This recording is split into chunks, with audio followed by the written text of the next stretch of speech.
Hello guys, তো আজকে আমি বানাবো ডাল পুরি। তো আপনারা দেখে নিন, আমি ডাল রান্না করে শুকিয়ে নিয়েছি, জল শুকিয়ে নিয়েছি শুকনো করে, ঝুরঝুরা করে।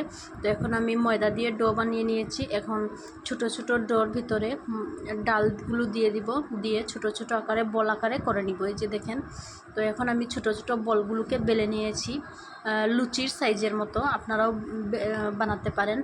তো এবার আমি অন্য পাশে আমি তেল বসিয়ে দিয়েছি। তো আমার তেলগুলো গরম হয়ে গেছে, এখন আমি তেলের মধ্যে দিয়ে দিব একে একে। তো এই যে দেখতে পাচ্ছেন কি সুন্দর হয়েছে, একদম লুচির মতো ফুলেছে। তো আপনারাও বাসায় ট্রাই করতে পারেন আমার মতো, খেয়ে দেখবেন খুবই ভালো হয়েছে এবং খুবই মুচমুচে হয়েছে। তারপর সুন্দর করে পরিবেশন করে নেবেন। তো আপনারাও ট্রাই করবেন। Thank you. হ্যালো গাইস, তো আজকে আমি বানাবো ডাল